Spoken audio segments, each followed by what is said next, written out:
आ गुलशन ऐं गुलनि जो छा थींदो, बदज़ौक़ जे हथ में बाग़ रहियो मासूम वणनि जो छा थींदो, कांवनि खे इजाज़त कां कां जी बुलबुल जी सदा ते आ बंदश, हर शाख ते चिबरो आ वेठो अंजाम गुलिस्तां छा थींदो। मुंहिंजा वाजिबुल एहतराम ही सुमरा बिरादरी ऐं समी जा रहवासियो, अॼु राति जेको डॉक्टर रियाज़ हुसैन सुमरो जेको अगवा थियो आहे, इन जी असां सख़्त लफ़्ज़नि में मज़म्मत कयूं था। SSP खैरपुर खां मुतालबो कयूं था त फौरी तौर ते डॉक्टर रियाज़ सुमरे जी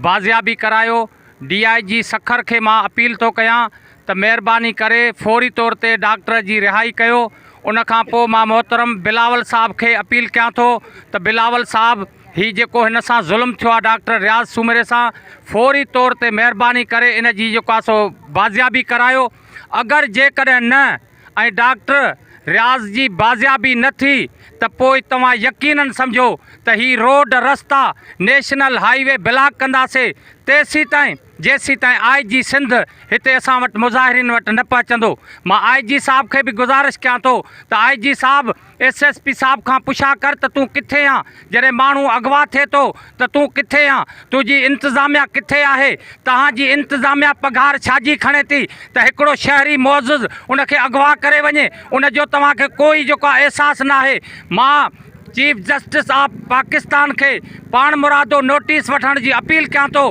त chief justice of supreme court जो चीफ जस्टिस साहब पान मुरादो नोटिस वठे ऐं IG साहब खां या पुछा करे त तुंहिंजी इंतिज़ामिया निंड में छाजे करे सुतल आहे। ही शहरी अगवा थियनि था